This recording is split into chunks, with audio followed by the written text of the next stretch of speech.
Olá, você, tudo bem? Hoje estou aqui de volta com um assunto bem bacana, de novo com um bate-papo. Vamos trazer um assunto bem, assim, eu acho que de interesse muito grande aqui para a nossa comunidade aqui no Japão.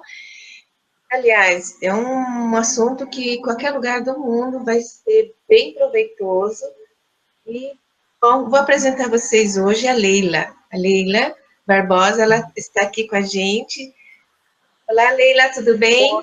Oi, Eli, tudo bem? Bom dia para todo mundo. Boa noite, na verdade, né, para vocês todos. Né? Bom dia aqui no Brasil, né? É um prazer estar com vocês. Eu Gosto muito agradeço muito. do Japão e é um prazer ter esse convite aí de vocês para conversar um pouquinho, para fazer esse bate-papo com a Eli. Muito obrigada, Leila, pela sua disposição de estar aqui. Para já você se apresentando, de onde que você é, qual a sua profissão, você poderia dar um resuminho bem rapidinho aqui para a gente? Tá bom. Tá bom, eu tenho um histórico bem interessante com o Japão. Eu conheci o Japão na Fórmula 1, quando o Ayrton Senna foi campeão. Né? Eu ganhei um estágio aí pela Goodyear, pela Rede Zacarias, e acabei caindo no Japão. Daí para frente, fiz um trabalho de pesquisa grande com a comunidade de imigrantes brasileiros do Japão. Né? Minha formação é estatística e psicologia, né? Eu trabalho já há mais de 20 anos como terapeuta. Comecei com terapia de grupo, né? Coaching de carreira, e mais especificamente me especializei nos últimos 10 anos aí com familiar, criança, né? Terapia familiar e infantil. Né? E dentre essas especializações, estou trabalhando bastante, até em função do que tem aparecido no consultório com crianças autistas, né? Dentre as síndromes que têm aparecido. Nós falamos síndrome porque é a forma como enfim, nós denominamos, mas não é que seja uma síndrome diferente das demais, né? Acho que é importante a gente salientar isso. Minha experiência, então, é essa. Estou no Rio atualmente, né? Mas já morei em São Paulo, enfim, sou paulistana, né? Da Gema, como dizem. É isso, acho que é isso. Resumindo, é isso. Ok. Leila, vamos hoje falar um pouquinho sobre autismo? Você Legal. poderia definir assim um pouco para a gente o que é o autismo? Tá. Autismo, assim, tem várias definições, né? Várias definições, e os psicanalistas têm uma forma de definir diferente um pouco da psiquiatria, né? Mas eu diria assim que na medicina mais tradicional se define como uma condição médica, né, do paciente que associa várias questões que encaminham para aquilo que a gente chama de autismo. Primeira coisa é você ter alguns, né, dizem que tem se a gente vê pelo caminho do médico, né, a síndrome do X frágil, que a gente chama, né, do cromossomo X frágil, que são um pouco das causas, né, a esclerose tuberosa, encefalopatia neonatal também pode vir a trazer o autismo, distrofia muscular, quer dizer, tem muita coisa assim, mas o que a gente denomina hoje autismo na psicanálise, que é a forma como eu trabalho, winnicottiana, é o transtorno do desenvolvimento. Tá? A gente diria que, se a gente resumir tudo isso numa palavra, algum tipo de transtorno do desenvolvimento. Então, em algum momento, o desenvolvimento não ocorreu como ocorreria normalmente. Então, o que eu tenho que trabalhar no autismo? É como eu consigo trabalhar o desenvolvimento possível dentro do ambiente, das condições que são possíveis para essa criança, para esse adolescente e para os adultos que convivem com eles, tá? Então, eu diria assim, uma palavra para tornar bem simples e didático, e a gente fugir do vocabulário médico, é um transtorno global do desenvolvimento. Né, para a gente, né? E aí você tem menor ou maior grau, você tem das síndromes de transtorno de deficiência, de deficiências até de atenção, até Asperger, enfim, transtornos atípicos, etc. Tá? E aí a gente tem um monte de detalhamento que acho que cabe um outro momento, né, em outro hangout, a gente entrar um por um, que vale muito a pena, porque essa questão das diferenças, né, e do grau de severidade de cada um faz muita diferença no acompanhamento, no atendimento, tanto no lar, como na escola, como pela clínica médica e psicológica. Tá? Não sei se eu fui claro, se falei muito. Aos poucos nós vamos aqui esmigalhando um pouquinho. Exato. Bom, assim, dizem que é uma disfunção, né? Que acontece da comunicação entre os neurônios, que pode acarretar nesse transtorno, digamos assim, nesse distúrbio, né? Uma criança nasce com milhões de neurônios e é justamente conforme vai usando é que vai selecionando esses neurônios. Exato. E no caso, você acha que hoje é diferente de há 30 anos atrás, ou 40 anos atrás, ou sei lá quantos anos atrás, porque parece que está tendo assim, um número crescente, né, de casos né, de pessoas com essa deficiência. Se você acha que tem alguma coisa que pode estar ajudando isso a aumentar os casos ou não? Eu não saberia te responder isso. Eu tenho pesquisado bastante, né? O que a gente vê claramente na clínica, quando eu leio a descrição de casos de 1957, dos anos 60, 70, 80, 90 e de agora, os casos são muito parecidos. Os casos, quer dizer, a evolução dos casos, o diagnóstico e as características dos casos de autismo são muito similares. Então, no conjunto, eles são similares. A incidência, sim, tem aumentado. Alguns estudiosos dizem que isso é em função do nível de exigência do ambiente com relação a excesso de tecnologia, outros excesso de exames radiológicos, mas são totalmente inferências. Não existe ainda nada que se comprove. Hoje está sendo feito atualmente um estudo bastante grande nos Estados Unidos sobre isso. A gente vai ter essas informações mais compiladas em 2017. Vai ser muito importante o final desse estudo, porque vai dar alguma luz para a gente nesse sentido, né? O que você percebe que hoje você consegue cuidar melhor, você tem mais condições, né? A tecnologia e os estudos permitem que você cuide melhor e que tenha uma evolução, um desenvolvimento melhor desses pacientes, tá? Mas, infelizmente, nós não temos ainda uma resposta, assim, o porquê está incidindo. Mas em 2017 a gente vai divulgar, assim, essa pesquisa. É bem interessante porque ela foi feita em 3 continentes e inclui o Japão. Tá? Inclui a Ásia. Não tenho certeza se tem o Japão, mas inclui a Ásia. Eu posso checar isso também. Tá? Eu estava vendo uma reportagem, inclusive, isso é uma coisa, assim, que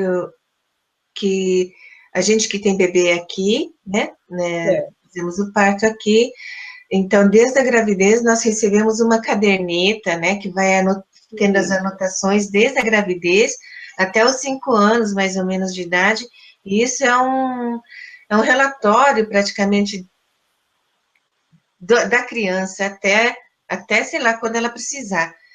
E ela tem ali, depois, quando nasce, tem o carimbo do médico, depois tem os exames periódicos, que seria de 1 mês, 3 meses ou 6 meses, eu não lembro mais, mas tem a de 1 ano e meio e a de 3. Sim. Das pessoas com quem eu conversei, elas me relataram, elas me contaram que foi nesse exame de 3 anos e veio, assim, praticamente a certeza, né, de que a criança precisava de uns cuidados especiais. Exato. Bom, pelo que eu pesquisei, pelo que eu andei estudando, realmente, pelo fato da criança ter essa quantidade grande de neurônios, né, sinapses, tudo, que ela precisa ser moldada, né, conforme, né, por isso que com 6 meses reage de tal jeito, com 10 meses já senta, 1 ano já está andando, falando. Então, tudo isso tem nessa caderneta os lugares, né, para você responder se já está com 3 meses, está fazendo isso, 6 meses se já está, né? Tem todas as anotações ali que parece meio bobinho, digamos assim. Exato. Que é muito interessante que seja anotado, porque a gente esquece. Exato. Esquece. Então, e por ali, pela essa pesquisa, esse, né, estudo que eu vi, falava muito que durante a amamentação, que é muito importante os olhos da mãe ir com os olhos dos filhos, porque esse contato visual, a falta do contato visual é um dos itens que pode dizer se a criança tem ou não o autismo. O que você falou é muito importante, eu diria que é quase vital. Na teoria winnicottiana, ele fala isso do manejo maternal, é muito interessante porque esse contato da mãe, o olhar da mãe para a criança, e a gente tem visto isso, assim, criticamente. Um mês atrás, eu fiz uma palestra para pediatras na Casa São José, aqui no Rio de Janeiro, e eles me contaram que eles estão absurdados com a dificuldade que eles têm de orientar as mães. Mães, ali é uma maternidade, então o filho acabou de nascer, elas vão amamentar o filho e estão olhando no celular. Então isso faz com que o filho não tenha para onde olhar. É super importante esse contato da mãe, esse olhar, porque significa que eu estou incluído. Essa é a questão que a gente fala do ambiente, né? Do primeiro... E você estava falando dessas anotações, é bem interessante, porque esse protocolo que é utilizado no SUS em São Paulo, ele sugere as anotações a partir nos 3 meses, ele vai já sinalizando que sinais a mãe e todos os cuidadores, né, que a gente chama, né, todo mundo que envolve a equipe multidisciplinar do SUS, pode observar a partir dos 3 meses já, para que você antecipe o diagnóstico antes dos 3 anos. Porque dos 3 meses até 3 anos, você pode fazer muita coisa, mas muita coisa, mesmo em psicomotricidade, etc., porque você já pode identificar alguns sinais bem importantes na criança que podem já sinalizar essa questão do autismo. Tá? É justamente isso, inclusive, pelo que eu vi, que ainda dá para conectar muitos neurônios, né, com essas atividades enquanto pequeno, porque o que acontece se a gente deixar para lá? Mesmo que seja num caso leve, digamos assim, leve ou médio, que seja, que não aparenta, assim, trazer problema para ninguém, digamos assim. Porque Exato. Muitos autistas têm notas boas na escola, não é? Sim. Uma das características de um tipo de autismo é justamente uma inteligência muito grande, mesmo que seja através da repetição, que é uma característica muito forte, né, do autista. Ele gosta de alguma coisa, e aí ele repete muito aquilo e ele fica muito bom naquele assunto. Muito bom, né? E aí ninguém não tem para ninguém. Ali ele domina, né? Então, você tem que capitalizar isso. E isso é o fator, a gente tem descoberto no consultório, nos estudos, é o fator que acaba estressando o entorno, porque as outras crianças ficam cansadas, né? O educador acaba também ficando cansado E é aí que a gente precisa ter realmente todo o cuidado, porque é desse momento que ele é bom, e naquilo que ele é bom, que a gente pode aproveitar e trabalhar as outras questões, né? Você estava falando, se a gente não ligar, o que pode acontecer? Pode acontecer dele continuar se isolando, porque o autista tem esse universo paralelo. E ele vai cada vez mais se sentir confortável nesse universo paralelo, nesse mundo dele, e cada vez menos se importar com o mundo ao redor. Eu só vou solidificar esse comportamento de isolamento, né? E isso tende a não socializar o paciente. É isso que é interessante também, né? Que a não socialização, não consegue se socializar com as pessoas, porque não sabe como falar, não consegue estar em lugar onde tenha muita gente, e acaba perdendo meio que ficando apavorada, né? Nesse meio. Exato. Caso também, que é muito interessante, que a pessoa se formou, né? Faculdade, tudo, tinha notas ótimas, e que não entende nem assim, como que eu posso dizer? Nem as palavras. Por exemplo, se a pessoa vier para mim pedir para deixar, onde deixa tal coisa, eu falo, deixa por aí. Não adianta falar, deixa por aí. Tem que falar, deixa em cima da mesa, no cantinho. Objetivamente, porque ele também é muito objetivo. Ele não entende, ele é muito cartesiano, não consegue entender abstrações. Então você tem que ser muito pão, queijo, sabe, com eles, né? E a outra coisa, por outro lado, é muito sincericida, né? Se é uma coisa feia, tá bem feio isso. Se é bonito, tá bonito. É muito sincericida. É bom a gente conviver com autistas, porque a gente aprende a ser... Não tem lugar para falsidade. Não tem. Porque eles são muito assim, não gostei, aqui tá fedido. Demonstra, né? Exato. Aí as pessoas também podem se afastar, né? Assim, gírias também, problemas com gírias, né? Serviços... Exato. Assim, serviços repetitivos, eles são ótimos, né? Exato. Agora, que precisa, sei lá, rebolar para conseguir fazer as coisas, acho que já tem problema. Isso seria um problema quando ele virasse adulto, no caso, né? Aí tem toda uma questão, tem a questão da sexualidade, não só socialização, a sexualidade, tem as interações, subordinação, se ele vai trabalhar. E tem autistas adultos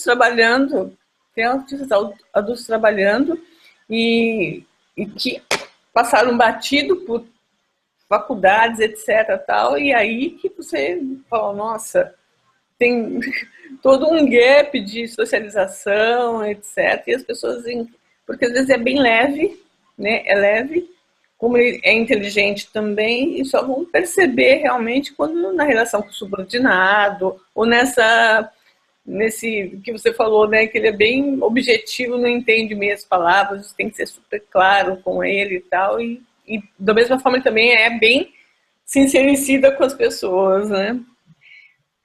Eu vi mais um caso de um casal, né, que o marido né?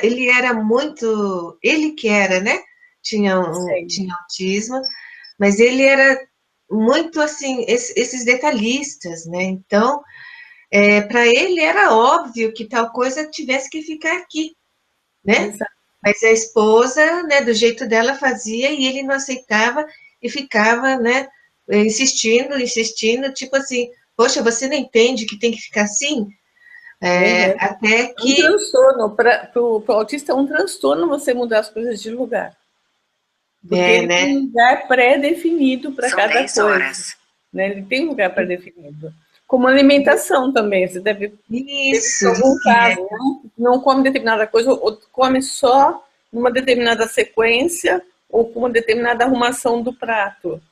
Porque ele é todo sedimentado internamente, então as coisas se misturam, fica confuso para ele, isso é uma confusão. Pode misturar dentro dele também. Então, aí já envolve a gente entender um pouquinho mais o mecanismo decisão mental que ele tem diante de algumas coisas tal. E aí é um trabalho terapêutico mesmo, sério. Mas não significa que ele vai passar a comer misturado no final da terapia. Não. Não Então, vai. justamente nesse caso, o casal, a esposa já estava ficando até depressiva, ela achando que ela não servia para nada, porque tudo o marido chamava atenção, né? Então, ela estava ficando, ela estava se achando incapaz, ela, por causa dessa situação que o marido ficava sempre chamando a atenção dela. No fim, o problema não era ela, né? Tipo, Era ele. era ele. E quando percebeu isso e ele também aceitou de ir pegar, receber, né, orientação, essas coisas, eles entraram assim Um em acordo, né? né? Porque não é Exato. que ele ia sarar, né? Exato. Mas ele também ia fazer força para, né? E ela também sabendo disso, também ia ter mais cuidados. Então, às vezes, o modo de falar alguma coisa pode realmente acontecer de dar né, entre casal, dar esses tipos Exato. de, de desencaixes, digamos assim. Exato. A outra questão importante ali que é bom a gente falar, talvez para um outro hangout, é as dificuldades e os erros de diagnóstico, que muitas vezes você tem realmente um caso de esquizofrenia, um caso de depressão severa, e aí você tem outro tipo de atendimento, e são outras questões, é outro protocolo, e as pessoas acabam confundindo, como às vezes casos leves de déficit de atenção são confundidos com autismo. E às vezes tem um diagnóstico, um prognóstico muito mais leve, muito mais rápido, né? E a gente fica tratando como autismo. Então é bem importante. Isso que você falou da caderneta, eu fiquei muito feliz, porque isso que é quase que a peça-chave para a gente, além da mãe, do relato da mãe, porque muita coisa ela sentiu e viu, não escreveu, né? Como parto, pré-parto.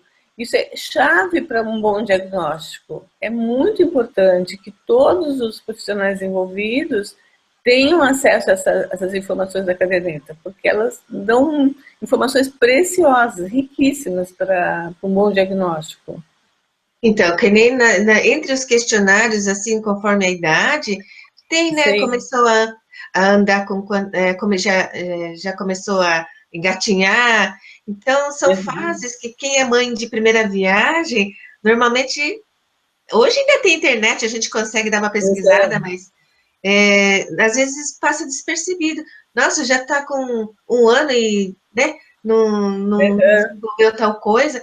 Então, no questionário, tendo aquele questionário, se já está fazendo ou não, eu acho que a própria mãe, né, já consegue ter um pouquinho, assim, né, de cuidado. Já pegar os sinais, Você sabe que foi interessante na clínica que acabou que eu precisava de levantar informações com as mães e elas não lembravam, mas aí antigamente, antes da internet, tinha aqueles álbuns do bebê, né? Álbum do bebê. Aí tinha foto e lá andou com não sei quanto tal. Nossa, foi ótimo descobrir isso, porque pelo álbum do bebê a gente conseguiu levantar um monte de informação para essas mães, sabe? Muito interessante, né? Porque isso substituía a internet atualmente, né? Hoje você fotografa, ó, andou, não sei o que, tal, você quase consegue reconstituir, mas não com essa acuidade de uma anotação mesmo, né? Tem bem periódica, né? Bem Bem sistemática. periódica, porque as crianças, ela como tem um exame, né, geral, então as próprias assistentes sociais que estão lá, né, fazendo as perguntas, fazendo algumas atividades com as crianças, elas já são treinadas também, né, e Exato. então conseguem perceber, então acho que é muito importante que a gente precisa de tradutoras aqui. Então, muitas Sim. tradutoras, às vezes, elas são tradutoras, né? Não são assistente social, nada. Não Mas tem a linguagem, né? Não tem a linguagem isso, então, multidisciplinar, né? acaba que, de tanto levar, elas também acabam percebendo algumas coisas, né? Uhum. E existe muito, assim, assim, coisas que a mãe fala, ah, mas em casa faz, tipo assim, né? Para a É, criança responder como é que faz o cachorrinho, se faz uau-uau, né? Então, tem umas atividades assim, tá certo, criança estranha, né? Mas exato. dizer que um pouco assim, realmente, porque está falando em japonês, então a criança não entende, mas que a mãe tem que ter um pouquinho de tentar ligar isso daí, né? Já que ela não está entendendo o que a japonesa falou, que a tradutora traduziu isso, então tentar fazer aquela atividade, né, com a criança, em português mesmo que seja, né? Exato. As Pela crianças, reação, a própria assistente já vai, né, assistente social, lá já vai, dá para perceber, né? Então, eu acho que exato.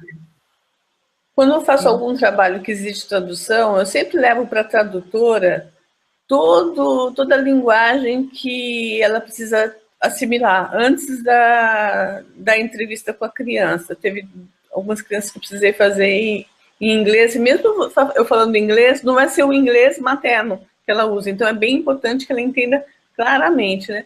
Então, eu passo para a tradutora tudo que ela tem que perguntar, exatamente como eu quero que pergunte, né? E explico o que eu estou querendo saber, para que a tradutora tenha uma ideia geral principalmente da linguagem que ela precisa ter para, né, porque às vezes é teste que eu tenho que aplicar, então tem que ser muito certinho, né, muito exato, é padronizado. Se você foge do padrão, você pode ter um resultado que não é eficaz, não é correto, não é fidedigno, né, para aquele, nossa, principalmente para o é diagnóstico, né? interessante, né? Isso é interessante. Apesar que a maioria que trabalha com isso, né, de fazer tradução, elas já estão meio que acostumadas, né, com algumas coisas, por estar já nesse Eu meio. prefiro sempre pegar da área médica, já tradutora da área médica, que traduz para laboratório, porque elas conseguem ter essa linguagem já, né? É bem mais, já assimilam, né? Do que Assim, essas de evento só, porque acaba só traduzindo palestra, nada contra, mas elas às vezes não têm a linguagem, que é uma linguagem mais de mimimi, uau, essa coisa. isso, Tem que ter isso. outra, né? É outra É porque abordagem. aqui, assim, por exemplo, né? Gato no Brasil é miau, Uhum. tá? No Japão é miau, Então, entendeu? olha só, a Já diferença dá que faz. diferença, né? Se eu falar um miau, zero, não vai entender o que ele está falando, né? O que é Então, isso? né? É muito E a gente, importante. por exemplo, o cachorro também fala uau, uau, né? Uhum, O japonês fala wan, wan, wan. uhum, entendi. Essa diferença pode, às vezes, dar, né? Sim, de interpretação, e você pode ter um erro super grave no diagnóstico, porque por falta de compreensão do que você perguntou. Mas Simplesmente mesmo isso, se eu, por né? exemplo, se eu substituir, se a assistente chegar e falar assim, esse aqui, como é que faz uau, uau, wan, wan, eu posso traduzir uau, uau, né, no estilo brasileiro, brasileiro, Exato, português, e no japonês corretamente, compreensível para a da criança, né? forma, de forma que a criança entenda o que você está falando. O mais importante é isso, que a criança entenda, né? Por isso que eu uso bastante também Lego, porque Lego é uma linguagem universal, né? Você dá o Lego e fala, monta tal coisa, né? Traduz bem o que ele tem que montar, e aí, nossa, o Lego consegue te dar um diagnóstico super amplo da fase que ele está do desenvolvimento. É muito interessante. E Lego é uma coisa, só que você não pode usar com crianças tão novinhas, aí Já, são outros brinquedos, né? Da boca, perigoso, etc. Tal, né? Então tem tudo isso, né? nossa, mas interessante. Estava vendo também sobre certas formas, né, de fazer que, com que a criança desenvolva, né, desenvolva.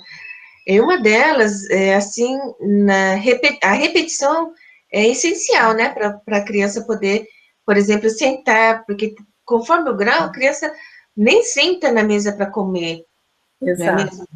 Nem consegue pegar, comer. Então, essa insistência é essencial, não é? Para a criança poder desenvolver, para poder, não é educar, porque seria para ela poder aprender pelo menos a comer sozinha, não é mesmo? Isso, eu diria assim, que a insistência é importante quando ela gera independência. Isso. Independência, isso é muito importante. Agora, o como da insistência é muito interessante, porque para alguns graus de autismo, a insistência pode ser irritante e gerar uma resistência incrível. E para outros, ele gosta e vai esperar que você repita o que ele tem que fazer. É importante para ele se sentir seguro quando, tá, entendi, então é para fazer isso realmente. Você entendeu? Por isso que é muito importante a gente depois trabalhar os vários graus porque a forma de condução e de acompanhamento é totalmente diferente dependendo do grau de severidade ou não do autismo. Mas Tá? independente da severidade, do grau, olhar nos olhos. Fundamental, fundamental. Quando estiver falando, independente da idade, inclusive. Não é só quando você amamenta o bebê, não. É sempre, porque você pode perceber que quanto mais ele vai crescendo, mais ele vai olhando para o infinito, né? Ele olha para um ponto, né? Até eu brinco às vezes com os meus pacientes, jogo um giz lá na... que tem aqui de tão interessante. Tá, entendeu? Para trazer de volta. Para trazer de volta a atenção, porque é muito fácil ele olhar para o infinito e pronto, você já perdeu a pessoa, já dispersou, já está no universo, já... e aí você tem que trazer de volta. Ou às vezes vale a pena se deixar ele um pouquinho no universo dele, né? Isso vai depender de novo do manejo, realmente, como você maneja essas situações. É um desafio. É um grande desafio. É um grande Falando em desafio, o desafio muda muita coisa dentro de casa, a rotina da casa praticamente vira de Totalmente, totalmente. Totalmente. É outra, a vida das pessoas, dos familiares, é totalmente redimensionada a partir da criança, a partir desse paciente. E por isso eu acho importantíssimo trabalhar a família, porque a família precisa ser cuidada.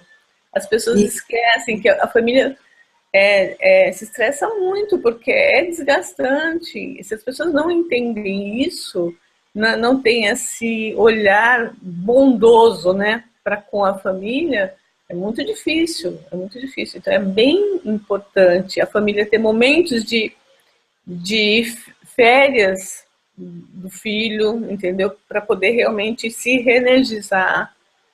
E às vezes as pessoas veem isso como uma culpa, etc. Tal. Isso dá hangout para 10 sessões.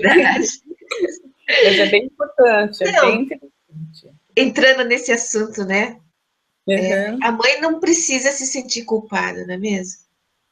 Com certeza, né? A última coisa que a mãe precisa é se sentir culpada, porque quando ela se sente culpada, o filho vai perceber que ele é um peso para a mãe. E a mãe pode se sentir irritada, porque irrita. Filho que não tem autismo irrita a mãe também. Irrita, então não tem porquê, né? Não é porque é autista, isso, aquilo. Exato, né? Não, irrita, a gente cansa, né? Filho, de qualquer tipo, é uma preocupação eterna. Só vai mudando o tipo de preocupação, né? Uma hora é mamadeira, depois é porque saiu, não voltou tarde, etc. Então, não precisa se sentir culpada por isso, né? A gente já tem muitas culpas desnecessárias, não vamos carregar mais essa culpa, né? Tá? Mas por isso eu acho a mãe, principalmente o papel da mãe, de quem é exigido muito nesse processo, né? E o Winnicott fala muito fortemente do papel do pai, né? Da importância do pai, de quando o pai está presente nesse processo, quanto isso, essa coisa de dividir a carga, torna mais leve esse dia a dia. É bem interessante também a gente abordar esse tipo de coisa, né? Sim, eu acho assim bem que Não é só a criança que precisa de um psiquiatra, psicólogo, os pais Exato. também precisam, né? Os pais também precisam. Precisam muito desse acompanhamento, às vezes até mais, porque quanto melhor eles estiverem com eles mesmos, melhor eles vão tratar desse filho e melhor eles vão passar por isso de uma forma menos pesada, menos pesarosa, menos culpada, né? E enfrentar com mais força também essas questões todas, né? Com certeza. Tá? Nossa, não sei quanto tempo nós estamos aqui, mas, né? Vamos ficar por aqui por hoje. Quem sabe na próxima oportunidade vamos desenvolver um pouquinho mais, que isso aqui é só um apanhado geral, né? Isso, agora a gente pode, de repente, escolher um tema, né? E a gente ficar com um tema, aprofundar mais, que vocês trouxerem, né? Que vocês acharem que é importante, porque aí a gente... Isso também é interessante, o pessoal que tiver alguma dúvida, né? Deixa comentado aqui embaixo, que a gente vai, né, tentar fazer né, um bate-papo de novo sobre esse outro tema referente, pelo menos para poder, quem sabe, né, esclarecer as mães, ou pelo menos aliviar, porque o que é bacana nessas pessoas que eu andei, que eu, né, que eu conheço, que o intuito delas é que que as crianças sejam os adultos independentes, né, que não precisam ficar Principalmente, a palavra-chave é essa, independente. Né? Que não precisa de ninguém para tirar roupa, nem para ir ao banheiro, nem para comer, né? Pelo menos o básico, né? Que eles consigam fazer sem ter nenhum problema. Exato. Eu vou depois postar aí embaixo para vocês um TED, não sei se vocês viram um TED recente de um menino autista aqui do Brasil que escreveu um livro, ele tem 13 anos. Não, é que chegaram a ver. Eu vou postar, foi faz uns 3 meses, eu fui muito interessante, porque é um livro do ponto de vista do autista.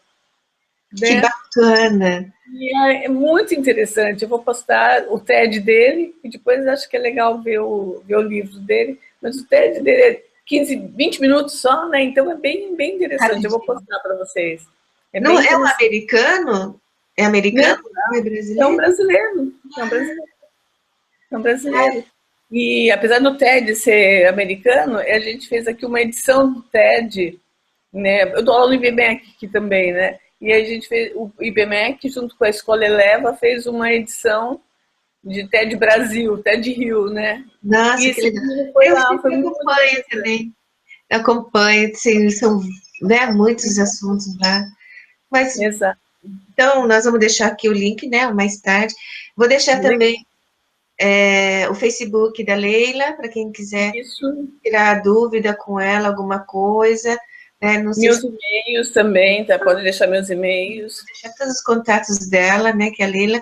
Agradecer, muito obrigada pelo bate-papo. Eu acho que eu ficaria mais umas 2 horas aqui conversando, porque são muitas informações que quando a gente começa a pesquisar, a gente vê que tem tanta coisa, assim, que a gente quer passar para as pessoas para poder ajudar, né? Para poder levar um pouquinho de informação para desenvolver, né? Porque enquanto é criança, ainda a gente está ali, mas conforme vai virando adulto, pode virar uma coisa assim um pouquinho mais complicada para ele mesmo, né? Exato.